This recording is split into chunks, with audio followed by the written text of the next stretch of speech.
É com alegria e satisfação que cumprimentamos os nossos amigos e irmãos do portal Escola Dominical com a gloriosa paz de nosso Senhor e Salvador Jesus Cristo. Estamos dando início a mais uma pré-aula, esta ferramenta que o portal Escola Dominical disponibiliza no início da semana, para que os alunos e professores da Escola Bíblica Dominical possam melhor preparar a sua aula para o domingo. Leiam a revista das lições bíblicas, vejam esta pré-aula, vejam os textos de apoio que nós disponibilizamos no portal Escola Dominical, cujo endereço é colocado ao longo da exposição. Vejam nas redes sociais do portal Escola Dominical, no Facebook, no LinkedIn e no Twitter, os links de outras videoaulas e de outros textos de apoio que nós disponibilizamos ao longo da semana. Vejam também a aula ao vivo, às 19 horas, no sábado, diretamente da Assembleia de Deus, Ministério do Belém, na sede aqui em São Paulo, onde interativamente os irmãos poderão tirar as suas últimas dúvidas. Mas compareçam à Escola Bíblica Dominical pela manhã ou à tarde, conforme a igreja, para estudar a palavra do Senhor. E não coloquem vídeos das pré-aulas que existem na internet. O professor deve dar a aula para que haja esta interatividade, pois só você, professor da Escola Bíblica Dominical, foi escolhido pelo Senhor para ministrar a aula na sua classe, suprindo a necessidade de cada um. Neste trimestre, nós estamos estudando a Epístola Universal de Tiago. O tema é Fé e Obras. O subtítulo é Ensinos de Tiago para uma Vida Cristã Autêntica. O nosso comentarista é o pastor Eliezer de Lira e Silva, pastor das Assembleias de Deus em Curitiba, capital do estado do Paraná. E hoje nós iremos estudar a lição de número 7, que é a lição central deste tema do trimestre. A lição de número 7, que tem como título A Fé se manifesta pelas obras. O título do nosso trimestre é Fé e Obras. E hoje nós vamos estudar Tiago 2, versículos 14 a 26, onde Tiago centra, nesta sua carta, o estudo a respeito das fé e das obras. Então aqui nós temos o núcleo da discussão da questão da fé e das obras, que tanta celeuma deu ao longo da história da igreja. Conforme nós temos dito aqui, ao longo desse trimestre, Martinho Lutero, o grande reformador, não compreendeu bem esta epístola de Tiago. O próprio João Calvino também não compreendeu bem esta epístola, que era usada pelos católicos romanos, pela Igreja Romana, como o principal ponto de defesa da doutrina das indulgências contra a qual havia se levantado Martinho Lutero. Lutero chegou, inclusive, a dizer que a carta de Tiago era uma carta de palha. Chegou até a duvidar da sua canonicidade, o que também aconteceu com Calvino, mas por uma falta de compreensão. Porque, na verdade, conforme nós vamos ver na aula de hoje, já temos visto no trimestre, não há qualquer discrepância entre os ensinos do apóstolo Paulo, os ensinos da justificação pela fé, e os ensinos de Tiago, aqui quando ele fala na justificação pelas obras. A expressão justificação pelas obras não elimina a justificação pela fé, e a expressão justificação pela fé em Romanos não elimina a justificação pelas obras. Tiago, conforme nós dissemos na lição passada, estava falando a respeito da lei real, que é amar o próximo. Da lei de Cristo, da lei da liberdade. A expressão lei de Cristo é utilizada por Paulo. E Tiago utiliza a expressão lei real e utiliza a expressão lei da liberdade. Lá em Tiago, capítulo 2, versículo 8, Tiago diz: todavia se cumprirdes conforme a Escritura a lei real, amarás a teu próximo como a ti mesmo, bem fazeis. E ele diz ainda, no versículo 12, assim falai e assim procedei, como devendo ser julgados pela lei da liberdade. Porque o juízo será sem misericórdia sobre aquele que não fez misericórdia, e a misericórdia triunfa do juízo. Tiago fala a respeito desta lei, que é a lei real, é a lei da liberdade, é a lei estabelecida por nosso Senhor e Salvador Jesus Cristo. Tiago está fazendo aí uma comparação entre a verdadeira lei, a lei real, e a lei dos fariseus, a lei dos judeus, a lei de Moisés. Não que a lei de Moisés fosse ruim, porque, como diz Paulo, a lei de Moisés veio de Deus e o mandamento é bom, justo e santo. Ocorre que os homens não podiam cumprir a lei. Por quê? Porque estavam escravizados pelo pecado. Mas agora, libertos por Jesus, eles podiam viver a lei de Moisés, cumprir a lei de Moisés. É por isso que esta passagem de Tiago nos remete ao Sermão do Monte, sempre o Sermão do Monte sendo evocado aqui por Tiago. E lá em Mateus capítulo 5, versículo 20, Jesus, após falar das bem-aventuranças, após dizer que nós somos a luz do mundo, o sal da terra, ele diz no versículo 17, do capítulo 5 de Mateus: não cuideis que vim destruir a lei ou os profetas, não vim abrogar, mas cumprir. E no versículo 20 ele diz: porque vos digo que se a vossa justiça não exceder a dos escribas e fariseus, de modo nenhum entrareis no reino dos céus. Isso é muito importante, irmãos, nós vermos, porque é este pensamento de Tiago que vai nos mostrar o que ele quis dizer quando ele fala sobre a necessidade de uma fé com obras e por que a justificação pelas obras de que diz Tiago não tem nada de diferente da justificação pela fé que diz Paulo, principalmente na Epístola aos Romanos e na Epístola aos Gálatas. Tiago está falando sobre a lei real, que é a lei da liberdade, a lei estabelecida por Cristo Jesus, a lei verdadeira, a lei efetiva, e não uma lei formal como era a lei dos escribas e dos fariseus. Tiago está dizendo aqui que nós vamos ser julgados pela lei da liberdade, e a lei real é amar o próximo como a ti mesmo. Jesus já havia dito para um doutor da lei que a lei e os profetas se resumiam a 2 mandamentos: amar a Deus de todo o teu coração, de toda a tua alma, de todo o entendimento, e amar ao próximo como a ti mesmo. E Tiago repete esse ensino de Jesus. E Jesus diz no início do Sermão do Monte que a nossa justiça tem que ultrapassar a dos escribas e dos fariseus. Ou seja, nós temos que ser cumpridores da lei e não apenas aparentes observadores da lei. Os escribas e os fariseus, eles aparentemente observavam a lei. Jesus foi bem claro ao dizer isso, no seu mais duro discurso, lá em Mateus capítulo 23. Ele diz assim, versículo 2: na cadeira de Moisés estão assentados os escribas e fariseus. Observai, pois, e praticai tudo o que vos disserem, mas não procedais em conformidade com as suas obras, porque dizem e não praticam. O cristão, diz Tiago, ele não só fala o que é a lei, mas vive o que é a lei. Cumpre a lei. O cristão, na lei real, ele ama. E amor é o maior dos mandamentos. E nenhum mandamento pode ser cumprido se não houver amor.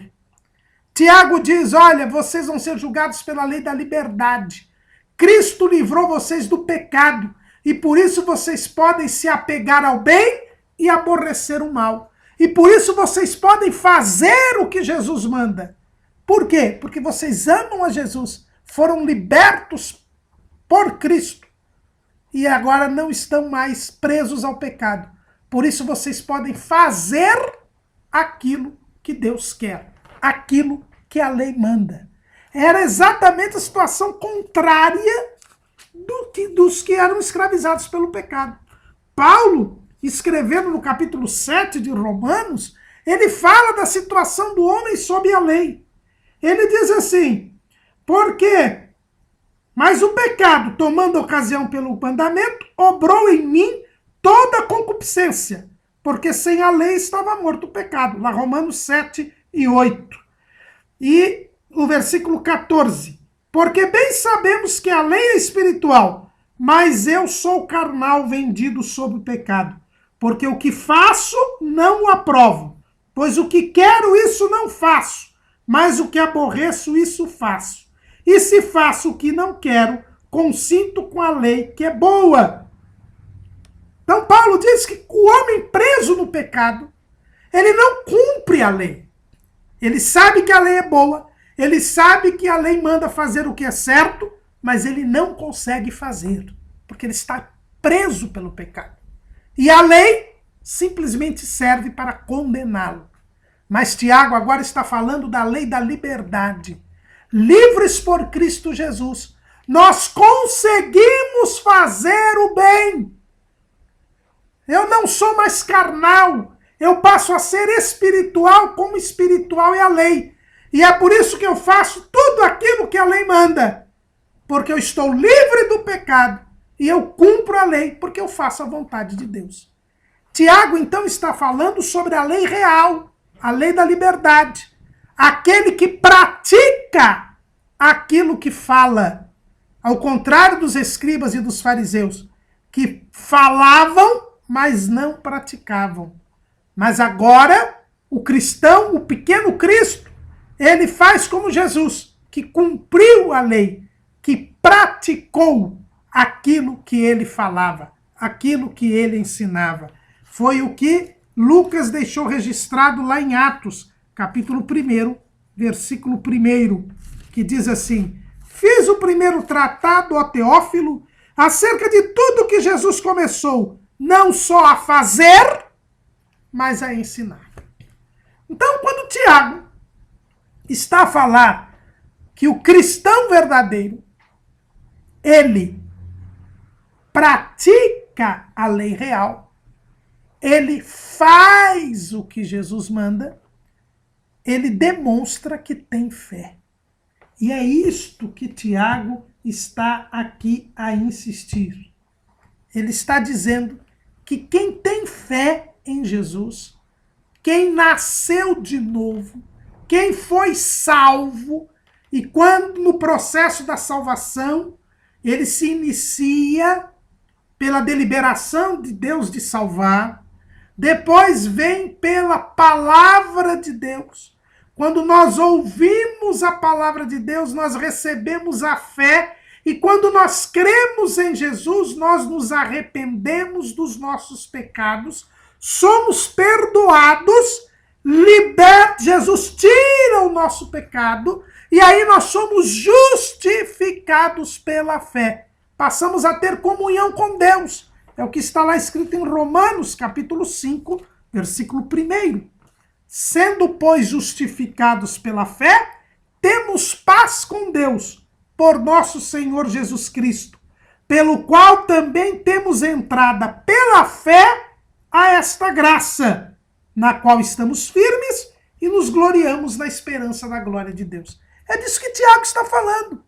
Tiago diz que o verdadeiro crente, o verdadeiro salvo, ele tem a fé que foi produzida pela palavra, e nós no nosso esboço colocamos alguns trechos do livro do comentário de Tiago, do reverendo Hernandes Dias Lopes, e ele faz questão de nos lembrar que quando Tiago fala sobre a palavra, ele fala que nós somos gerados pela palavra. Lá em Tiago 1,18, segundo a sua vontade, ele nos gerou pela palavra da verdade. Então Tiago, assim como Paulo, diz que a fé nasceu pela palavra. E quando a palavra vai até nós, e nós nascemos de novo porque cremos em Jesus, nós somos justificados pela fé. E esta justificação nos faz produzir boas obras. Por quê? Porque a fé verdadeira, ela produz boas obras. Aquele que é salvo, aquele que é liberto do pecado, ele faz o bem, porque ele agora é espiritual. Ao contrário do carnal, que o mal que ele não aprovava, ele fazia, porque ele estava preso pelo pecado. E quem diz isso é Paulo, lá em Romanos capítulo 7. Então os irmãos vejam que Paulo e Tiago estão a falar a mesmíssima coisa. Paulo diz que a lei, que não é a lei real, é a lei de Moisés, ela só serve para a condenação, porque o homem preso pelo pecado, ele não consegue fazer o bem. Embora ele aprenda o que é o bem pela lei, ele continua fazendo o mal. Mas a partir do momento que ele é liberto pelo pecado, liberto do pecado por Jesus, ele crê em Jesus, ele é liberto do pecado. E aí então ele passa a fazer o bem. E o que Tiago diz? Ele diz que a verdadeira fé é esta que produz o bem. É a prova que nós temos de que alguém realmente creu em Jesus. É que ele faz o bem. Como diz o reverendo Hernandes Dias Lopes, Deus vê a fé, os homens não a veem. E os homens só percebem a fé pelas boas obras. E aí Tiago começa o versículo 14 dizendo, no capítulo 2, meus irmãos, que aproveita se alguém disser que tem fé e não tiver as obras? Porventura a fé pode salvá-lo? O que nós estamos aqui mostrando, e Tiago diz, que quem está na lei da liberdade, na lei real, ele fala e ele age. Assim como ele fala, assim ele procede, porque ele é um imitador de Cristo, que primeiro fazia e depois ensinava, e depois falava. A diferença do servo de Deus, do salvo, com os escribas e fariseus, que Jesus, como nós já lemos aqui, disse que eles falavam, mas não faziam.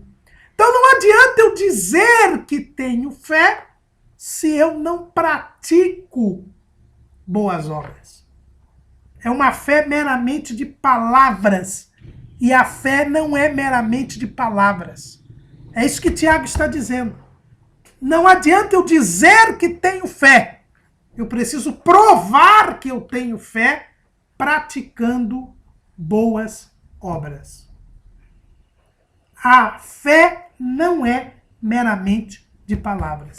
Por isso não adianta eu chegar aqui e dizer para os irmãos, creio em Deus Pai Todo-Poderoso, Criador dos céus e da terra.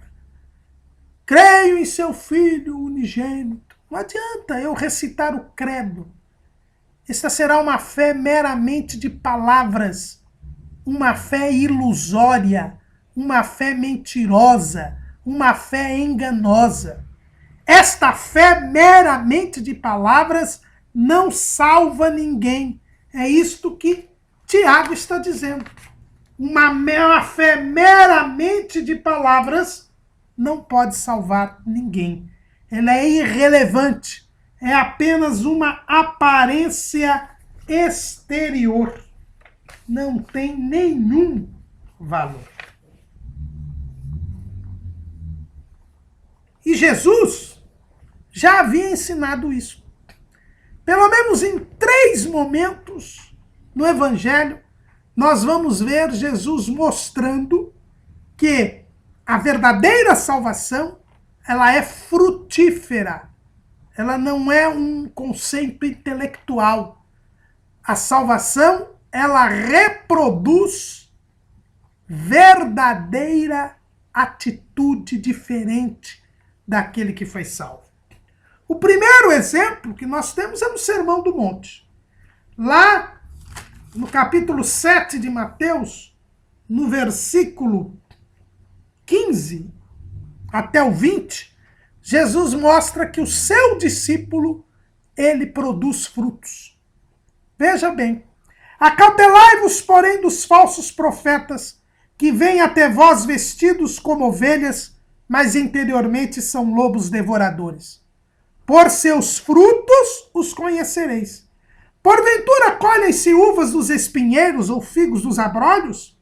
Assim, toda árvore boa produz bons frutos, e toda árvore má produz frutos maus. Não pode a árvore boa dar maus frutos, nem a árvore má dar frutos bons. Toda árvore que não dá bom fruto, corta-se e lança-se no fogo. Portanto, pelos seus frutos os conhecereis. Jesus deixa bem claro, já terminando o Sermão do Monte, que os seus discípulos seriam conhecidos pelos seus frutos, pelas suas ações, pela sua conduta, pelo seu comportamento. Uma árvore boa, diz Jesus, produz bons frutos. Uma árvore má produz frutos maus. O verdadeiro salvo, o verdadeiro discípulo de Jesus, tem de praticar boas obras. Tem de ter boas ações. Porque só assim ele provará que é uma árvore boa. Se ele não produzir frutos, se ele produzir frutos maus, é porque ele não é uma árvore boa. É porque ele não é salvo. É porque ele é perdido.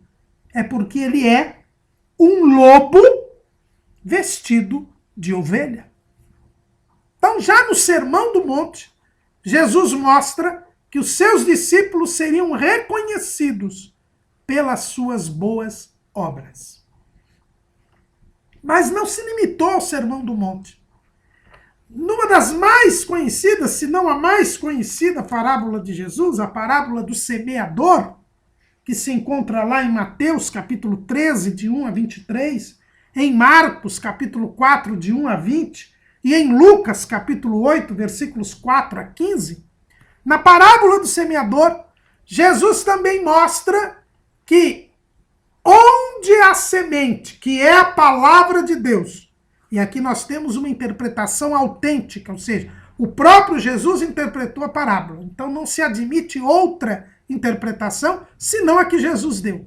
Jesus disse que a semente que o semeador saiu a semear é a palavra de Deus. E onde a palavra de Deus germinou e teve condições de ter pleno desenvolvimento, se produziu fruto.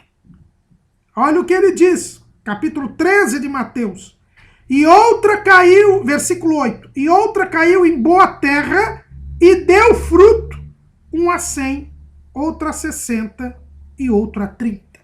E na explicação da parábola, ele diz assim, no versículo 23, mas o que foi semeado em boa terra é o que ouve e compreende a palavra, e dá fruto, e um produz 100, outro 60 e outro 30.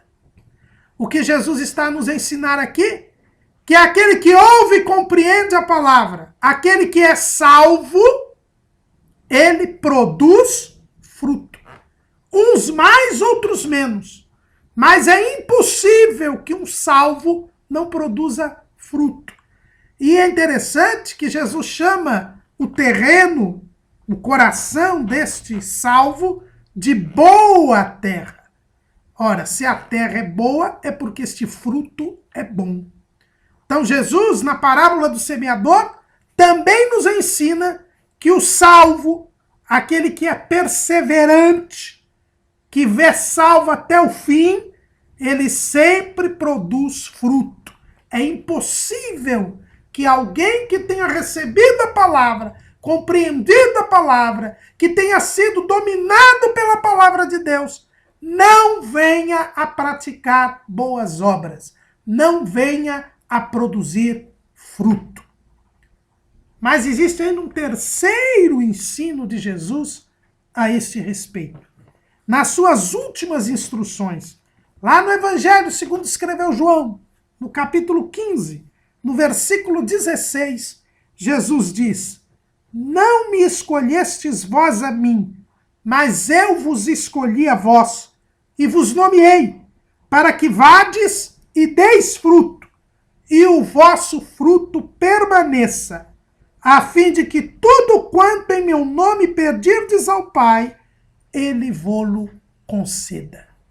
Jesus, quando estava dando as últimas instruções aos seus discípulos, como registrado por João, ele diz que ele escolheu as pessoas, ele salva as pessoas para que elas produzam fruto e fruto permanente.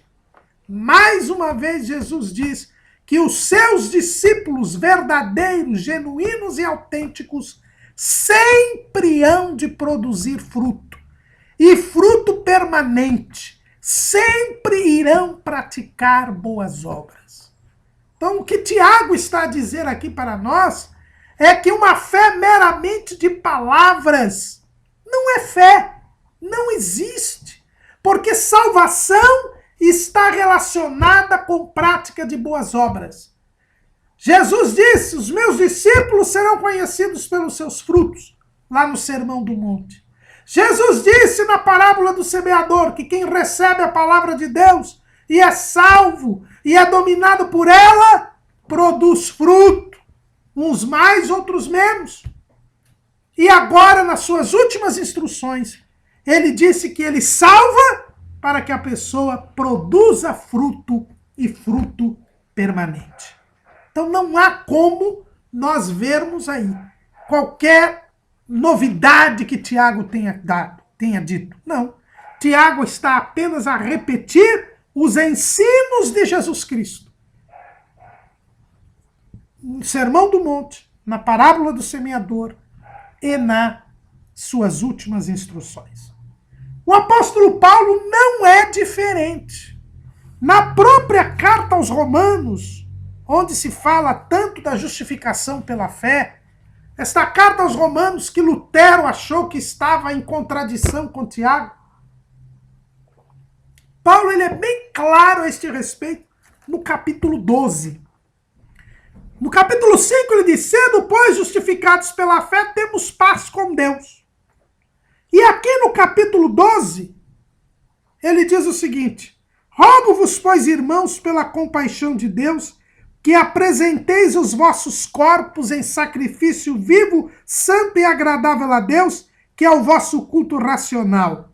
E não vos conformeis com este mundo, mas transformai-vos pela renovação do vosso entendimento, para que experimenteis qual seja a boa, agradável e perfeita vontade de Deus. Então Paulo diz que quando nós somos salvos, nós passamos a cultuar a Deus e apresentamos os nossos próprios corpos neste culto racional. E somos transformados pela renovação do nosso entendimento. Então a fé em Cristo Jesus opera uma transformação. E o que faz esta transformação? Olha o versículo 9. O amor seja não fingido. Aborrecei o mal e apegai-vos ao bem. Aquele que é transformado por Cristo Jesus, ele passa a aborrecer o mal e se apega ao bem. Então qual é a prova, Paulo que diz, qual é a prova que nós temos de que nós fomos salvos? É que agora nós aborrecemos o mal e nos apegamos ao bem. E aí, irmão Caramuru? Versículo 13. Comunicai com os santos nas suas necessidades. Segui a hospitalidade. Abençoai os que vos perseguem. Abençoai e não amaldiçoeis. Alegrai-vos com os que se alegram e chorai com os que choram. Sede unânimes entre vós. Não ambicioneis coisas altas, mas acomodai-vos às humildes. Não sejais sábios em vós mesmos. A ninguém torneis mal por mal. Procurai as coisas honestas perante todos os homens. Se for possível, quando estiver em vós, tende paz com todos os homens. Não vos vingueis a vós mesmos, amados, mas dai lugar à ira, porque está escrito, minha é a vingança, eu recompensarei, diz o Senhor. Portanto, Se o teu inimigo tiver fome, dá-lhe de comer. Se tiver sede, dá-lhe de beber. Porque fazendo isto, amontoarás brasas de fogo sobre a sua cabeça. Não te deixes vencer do mal, mas vence o mal com o bem. O que o apóstolo Paulo está dizendo aqui? Na epístola aos Romanos, que o justificado pela fé, ele faz o bem. Ele nunca torna o mal por mal, ele nunca se vinga. E ele dá de comer e de beber ao inimigo. Irmãos, aqui, Paulo, ele é mais enfático do que Tiago. Tiago, ele vai dizer assim, se o irmão ou a irmã estiverem nus e tiverem falta de mantimento cotidiano, e algum de vós lhes disser, ide em paz, aquentai-vos e fartai-vos, e não derdes as coisas necessárias para o corpo, que proveito virá daí? Tiago fala que nós devemos fazer o bem, dar comida, dar bebida, dar vestido ao irmão. Mas Paulo vai além. Ele diz que o salvo, ele dá de comer e de beber ao inimigo. Não há qualquer discrepância entre Tiago e Paulo, irmãos. Paulo diz que o justificado pela fé, ele pratica o bem, inclusive ao inimigo. Esta é a prova da fé. E o próprio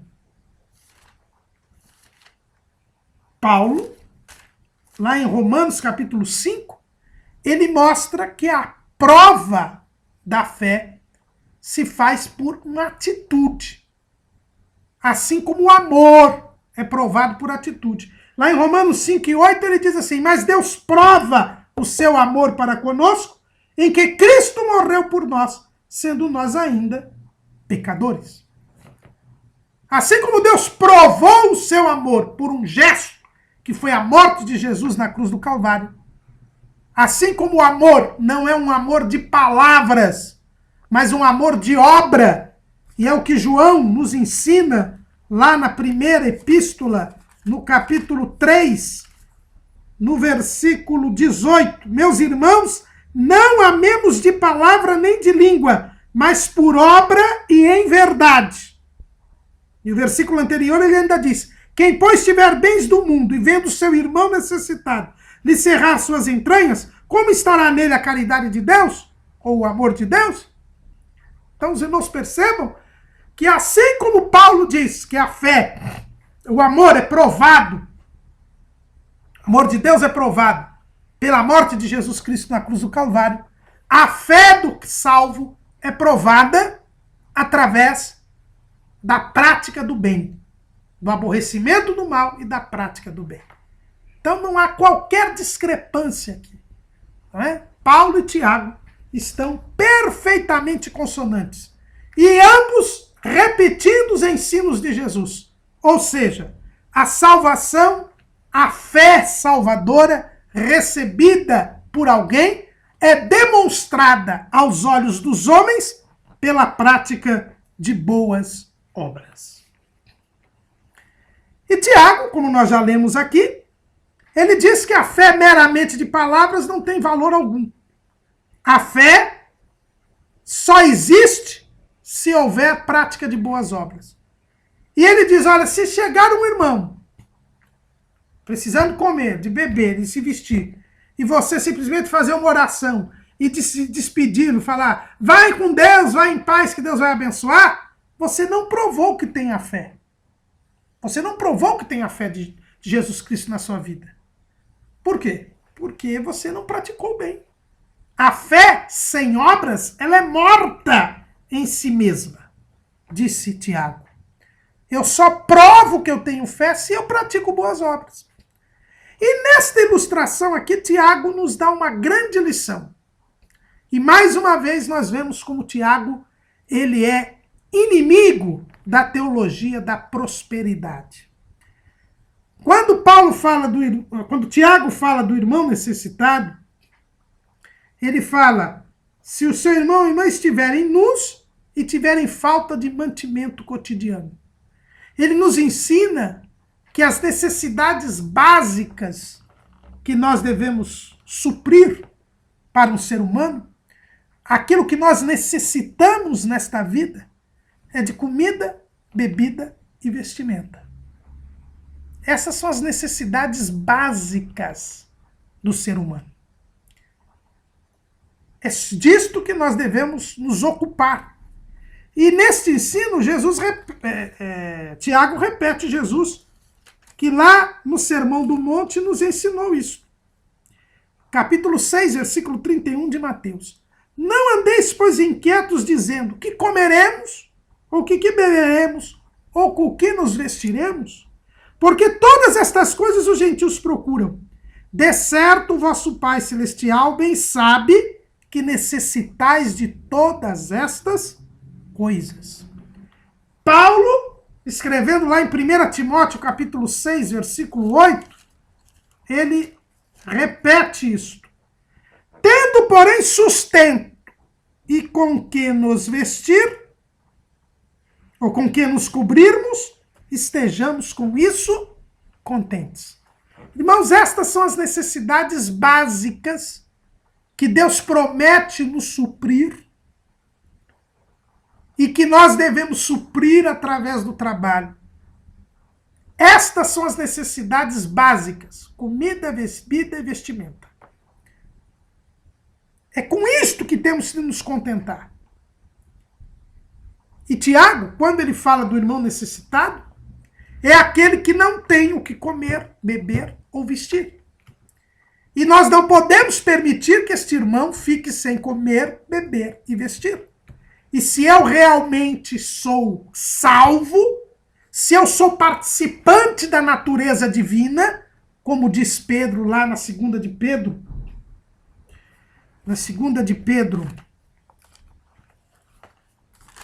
1:4, pelas quais ele nos tem dado grandíssimas e preciosas promessas, para que por elas fiqueis participantes da natureza divina, havendo escapado da corrupção pela concupiscência no mundo.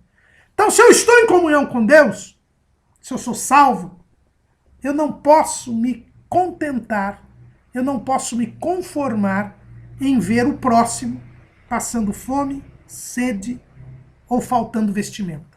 Por quê? Porque o próprio Jesus disse no Sermão do Monte que o nosso Pai sabe que nós necessitamos destas coisas e, portanto, promete suprir estas coisas para nós.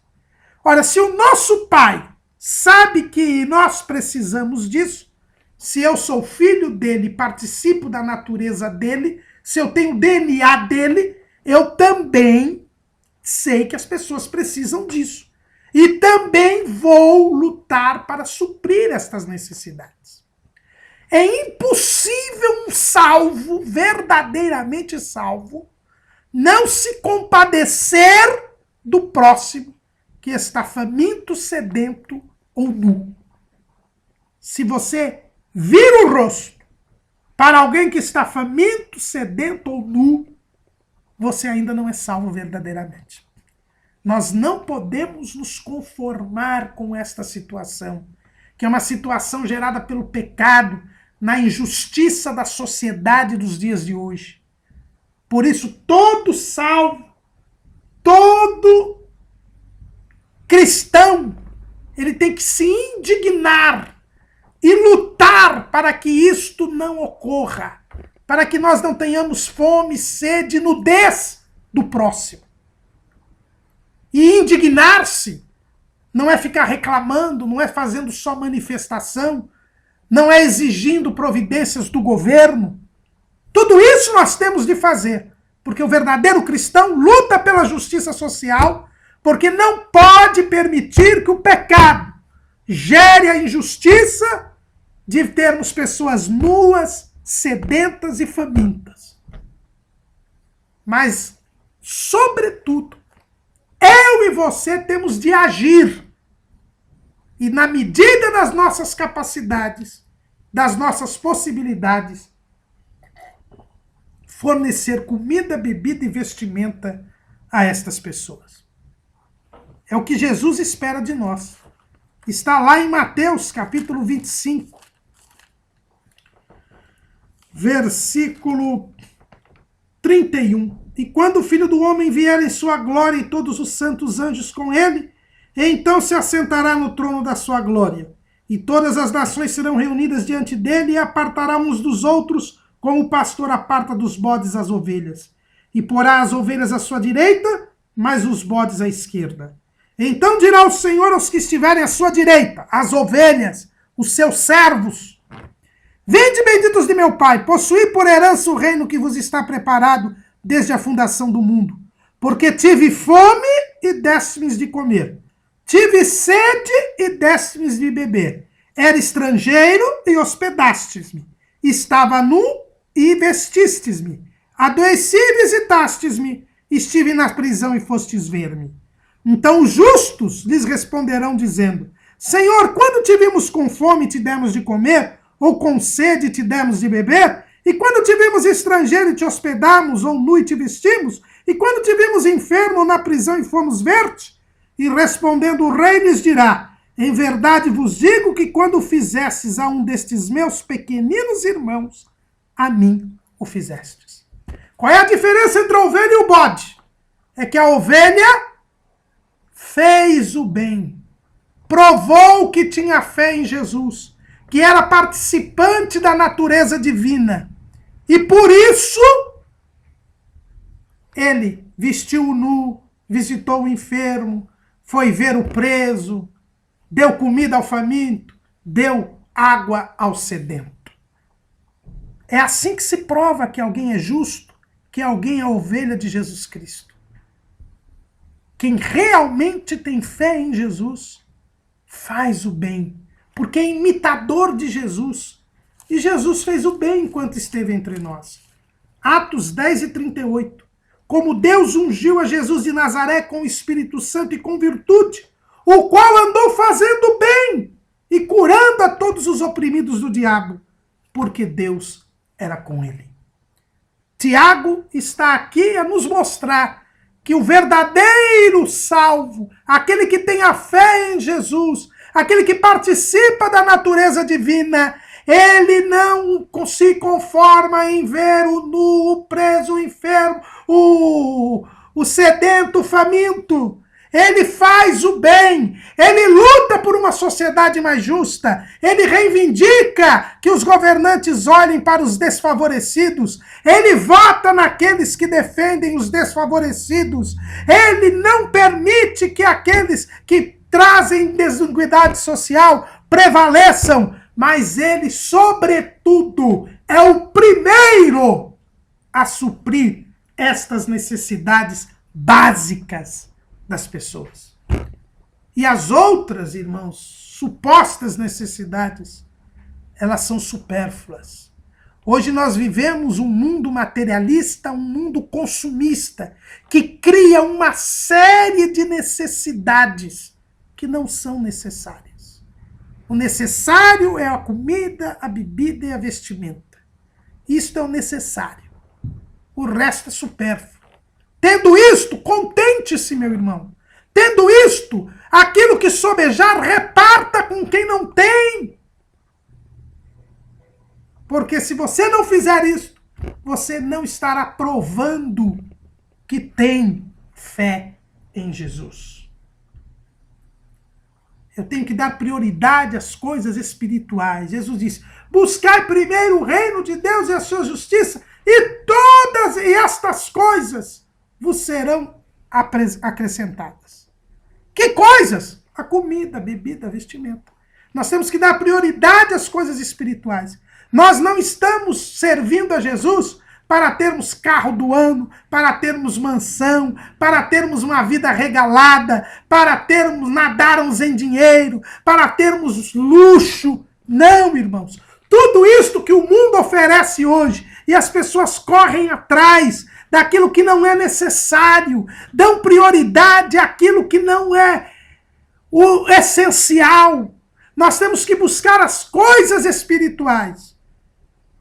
E as coisas materiais absolutamente necessárias. E tendo o que comer, o que vestir e o sustento, nós temos que estar contentes. É isso que Tiago nos ensina. Porque ele diz que o irmão necessitado é aquele, não é aquele que não tem celular, não é aquele que não tem o tênis de marca, é aquele que não tem o que comer, o que beber e o que vestir. E isso nós não podemos permitir que aconteça. Nós temos de ajudar. E aqui, Tiago não manda os ricos ajudarem só. Ele manda não só os ricos, mas também os pobres. É dever de todos. É dever de todos. Tiago, ele é bem claro. Tanto o rico quanto o pobre tem que ajudar. E eu vou dizer mais. O pobre, ele demonstra uma fé maior que a do rico. Por quê? Porque a fé não é só praticar. Eu não provo apenas que eu tenho fé praticando bem, mas confiando em Deus. Quando se dá do que sobra, não se exercita a confiança em Deus. Mas quando se dá aquilo que pode faltar, é porque nós mostramos que confiamos em Deus. Porque fé não é só que crer que Deus existe, mas que ele é galardoador daqueles que o buscam, disse o escritor aos Hebreus, no capítulo 11, versículo 6. Quando eu reparto aquilo que pode me faltar, eu estou não só mostrando que eu tenho fé por estar fazendo bem, mas que eu confio em Deus, que ele irá cumprir a sua promessa de suprir o bastante para comigo.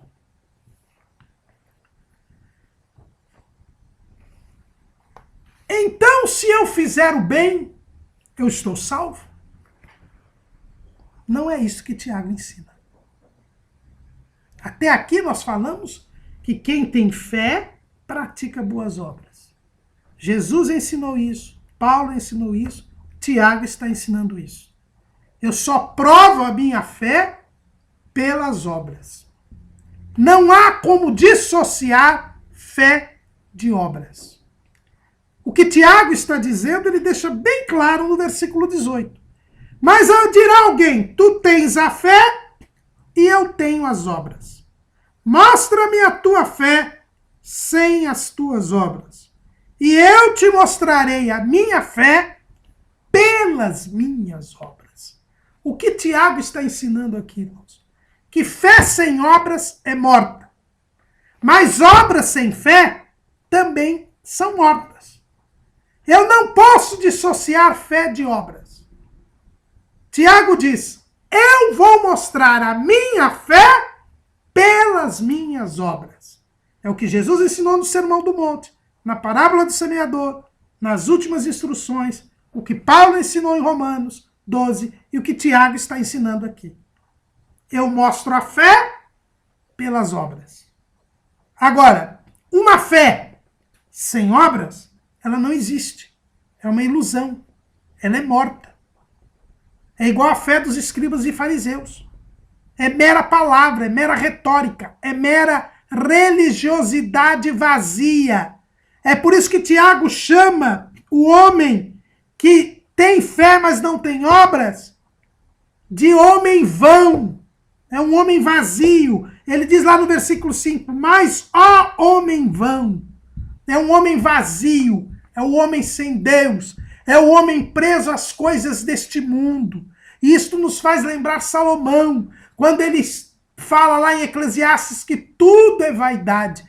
Tudo que existe neste mundo, na dimensão horizontal, sem Deus, é vaidade, é nada, é menos do que nada, é ilusão. Quem diz que tem fé, quem diz que crê em Deus, mas não faz o bem, não tem fé, é ilusão, irmãos. E Tiago, ele é bem claro. Tiago diz assim, olha, dizer que crê que Deus existe, que existe um só Deus, até os demônios creem e ainda estremecem. Qualquer demônio, irmão, crê que Deus existe, porque ele já viveu no convívio de Deus, antes do pecado, antes de ser precipitado junto com o diabo. Ele sabe que Deus existe. Ele sabe que Jesus é Deus. Não teve demônio que chamou Jesus de filho de Deus? Ele sabe que Jesus salva. Aquele demônio que estava lá naquela moça de Filipos, não disse: esses homens que vos anunciam o caminho da salvação são servos do Deus Altíssimo? E ainda ele estremece quando vê Deus. Ele foge. No nome de Jesus, o diabo é expulso, o demônio sai. Mas nem por isso eles vão ser salvos. Nem por isso eles são salvos. Eles estão irremediavelmente condenados. Porque o fato deles crerem que Deus existe, que eles crerem que Jesus é o Filho de Deus, deles crerem que Jesus salva, não lhes faz mudar as suas atitudes. É uma fé meramente intelectual e às vezes até emocional. O reverendo Hernandes Dias Lopes diz no seu comentário de Tiago que esses demônios são maiores do que muitos crentes. Tem uma fé maior do que dos muitos sedizentes crentes. Porque muitos que se dizem crentes, creem que Deus existe, dizem que Deus existe, dizem que Jesus salva, mas não tem medo de Deus, não tem temor. Continuam pecando, continuam vivendo uma vida mundana, sem nenhum temor, mas os demônios estremecem. Então, uma fé meramente intelectual e de palavras não tem valor algum para a salvação. E Tiago deixa isso bem claro. Os demônios também têm esta fé e estão perdidos. E nós colocamos aqui no esboço a respeito do ateísmo prático, que é viver como se Deus não existisse. Qualquer pesquisa, irmãos, que for feita aí no mundo, dá mais ou menos 85% da população mundial diz que crê em Deus. Mas 85% da população mundial não faz o que Deus manda. Isso é um ateísmo prático. Nós dizemos que 1/3 da humanidade é de cristãos. Mas muitos desses cristãos são cristãos nominais. Eles só têm nome de cristãos.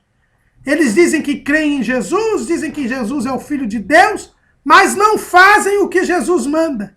Não seguem as Escrituras. Não obedecem à palavra de Deus. São crentes nominais. Uma fé meramente de palavras. Por isso vivem pecando, vivem no pecado, não praticam boas obras, porque a fé deles é morta. É uma fé sem obras. É uma falsa fé. É um falso cristianismo. É uma falsa salvação. Mas do mesmo modo, Tiago diz: olha, eu vou mostrar a minha fé pelas obras. E em momento nenhum Tiago diz que pois simplesmente por fazer boas obras eu alcanço a salvação. Tiago diz que ele mostra a sua fé pelas obras, mas ele diz que a pessoa tem que ser gerada pela palavra da verdade. Ele diz que a pessoa tem que se guardar da corrupção do mundo. Em momento nenhum ele diz que as obras salvam. E era isso que a Igreja Romana defendia na época da Reforma Protestante. E todas as falsas religiões defendem. Qualquer religião falsa, você pode ir lá ver que ela diz que a pessoa será salva por praticar boas obras. Pega aí o espiritismo, principalmente o kardecista. Pega aí o islamismo. Pega aí o hinduísmo. O budismo, todas elas dizem que o homem, por praticar boas obras, será salvo. Agora, obras sem fé é exaltação humana. É o homem se colocando como o seu próprio salvador. Eu estou fazendo bem, por isso eu tenho que ser salvo. Eu me faço de Deus, eu mesmo me salvo. E Tiago não disse isso. Vamos ler de novo. Tu tens a fé e eu tenho as obras. Mostra-me a tua fé sem as tuas obras. E eu te mostrarei a minha fé pelas minhas obras. Então, o que Tiago está dizendo aqui é que primeiro eu preciso ter a fé, ser justificado por Cristo, ser gerado pela palavra da verdade, ter a Deus como Pai, aí eu vou praticar o bem. Esta fé operante é provada pelas boas obras. Mas se você só faz boas obras, sem fé, isto não te salva. E Jesus disse isso no Sermão do Monte. Lá em Mateus capítulo 7, no versículo 11. Se vós, pois, sendo maus, sabeis dar boas coisas aos vossos filhos, quanto mais vosso Pai que está nos céus dará bens aos que lhe o pedirem. O que Jesus está dizendo aqui? Que se eu faço coisas boas, nem por isso eu deixo de ser mau. O fato de eu fazer coisas boas não me torna bom. Porque o homem é mau, é pecador.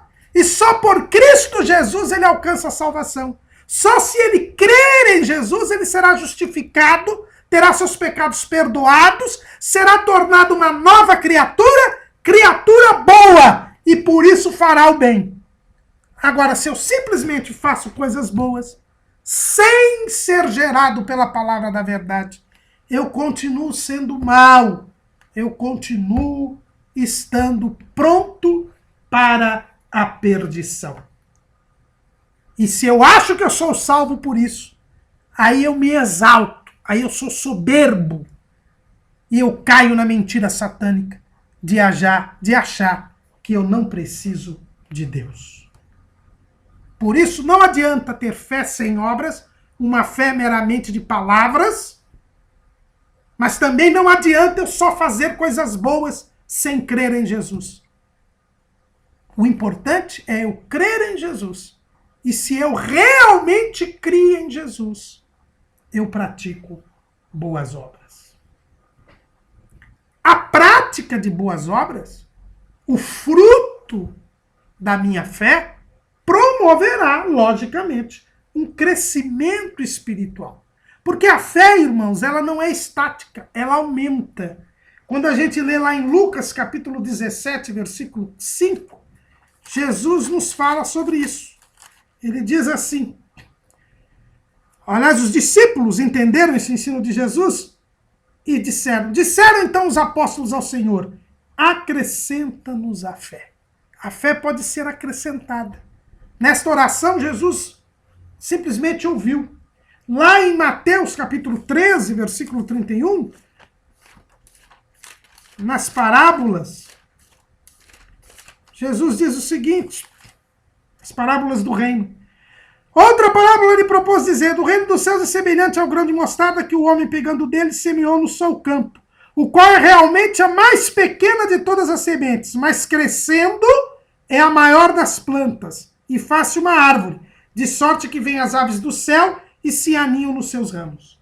Ele aqui compara o grão de mostarda ao reino de Deus. O reino de Deus cresce assim como o grão de mostarda cresce. É a menor das sementes, mas se torna a maior das plantas. E lá em Lucas 13 e 19, Jesus compara a fé ao grão de mostarda.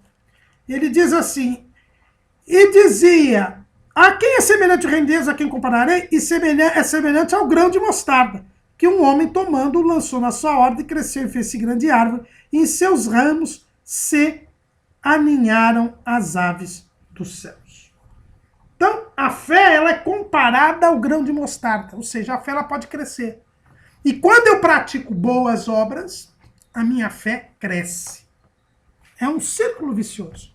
A fé me faz produzir boas obras, e as boas obras me fazem crescer na fé. Porque em fazendo boas obras, eu começo a perceber que o Senhor é o galardoador daqueles que o buscam. Eu vejo a mão de Deus operando através das boas obras que eu fiz. e a minha fé cresce, e a minha fé aumenta. Então, as boas obras produzem um aumento da fé, mas não produzem a salvação. E também não é como a Igreja Romana ensina, que as boas obras retiram as penas temporais do pecado. É daí que vem a doutrina das indulgências. A Igreja Romana diz que quando eu sou salvo por Jesus, eu ainda tenho que pagar as penas temporais do pecado. Mas a Bíblia diz que quem está salvo é uma nova criatura. As coisas velhas passaram, isso que tudo se fez novo. Jesus já satisfez o preço do nosso pecado na cruz do Calvário. Ele já pagou o preço. Você não tem que pagar as penas temporais do pecado. Não existe pena temporal para você pagar.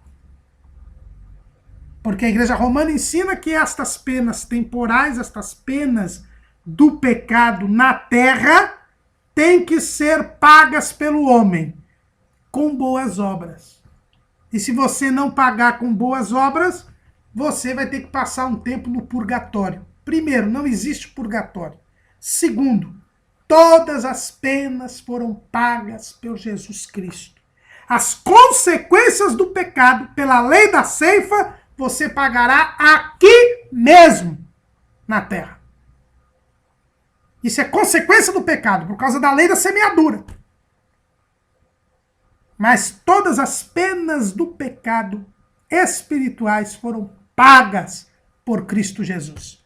Então, boa obra não traz salvação. Boa obra não diminui pecado, nem consequência de pecado. A boa obra faz você crescer na fé. A boa obra faz você aumentar em intimidade com Deus, mas não produz nenhum efeito salvífico. E Tiago, no belo, como sempre fazem os sermões judaicos, ao dizer estas coisas, ele traz 3 exemplos para mostrar, em 3 exemplos, como a fé tem de produzir boas obras, como a fé se manifesta por boas obras. O primeiro exemplo que ele dá é Abraão. E nem poderia ser diferente, porque Abraão é o pai da fé. Ele é o pai da fé. E se eu estou falando de fé, eu tenho que mencionar Abraão. E quando Tiago menciona Abraão, ele diz que Abraão provou a sua fé levando Isaque ao sacrifício. E alguém vai dizer para mim, mas então é uma contradição entre Paulo e Tiago. Porque Paulo diz que Abraão provou a sua fé quando creu. Quando Deus lhe mostrou o céu estrelado. E disse, podes contar essas estrelas, Abraão? E eu acho que foi a noite mais estrelada de toda a história. E Abraão não pôde contar. E Deus disse, assim será a sua descendência. E lá em Gênesis 15:6 está escrito, e Abraão creu, isso lhe foi imputado por justiça. Quando nasceu a fé de Abraão? Quando ele ouviu a palavra de Deus e creu. A fé vem pelo ouvir e ouvir pela palavra de Deus. Abraão creu quando ouviu de Deus que a sua descendência seria como aquelas estrelas do céu. E sem ter um único filho, ele creu. Naquele momento ele foi justificado por Deus. Seus pecados foram perdoados. Ele passou a ter ficha limpa com Deus, porque ele creu em Deus. Agora, ele prova que ele continuava crendo em Deus quando Deus lhe pediu o filho Isaque em sacrifício. E ele foi até o Monte Moriá para sacrificar Isaque. E diz o escritor aos Hebreus, que muitos acham que foi Paulo, que pela fé, Abraão, pela fé ofereceu Abraão a Isaque quando foi provado Sim, aquele que receber as promessas ofereceu o seu unigênito, sendo-lhe dito, em Isaque será chamada a tua descendência. Considerou que Deus era poderoso para até dos mortos o ressuscitar. E daí também em figura ele o recobrou. Hebreus 11, 17 a 19. Se foi Paulo que escreveu Hebreus, estamos mais uma vez tendo Paulo e Tiago falando a mesma coisa. A fé nasceu naquela noite estrelada, ou renasceu, porque Abraão já tinha demonstrado fé quando saiu de Ur dos Caldeus. Mas ele estava desanimado, ele estava sem perspectiva. Depois daquela guerra contra aqueles reis e da libertação de Ló, e Ló continuou em Sodoma, Abraão teve um abatimento. E é aí que Deus renova a sua fé. E ele, ao ver aquele céu estrelado, ele crê e é justificado.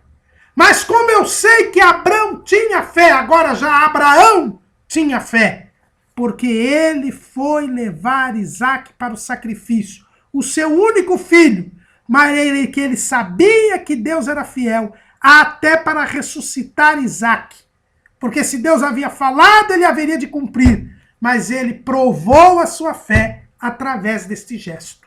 Então não há diferença nenhuma. Abraão foi justificado pela fé naquele dia em que creu nas palavras de Deus ao ver o céu estrelado. E ele prova que tinha crido quando ele entrega Isaque em sacrifício. Dois lados da mesma moeda. O lado passivo da fé. Quando nós recebemos a fé por termos crido, somos justificados. E o lado ativo da fé, quando nós praticamos boas obras, obedecemos a Deus, mesmo tirando aquilo que poderia nos fazer falta, mas fazendo o bem. A fé é viva, porque se demonstra nas obras.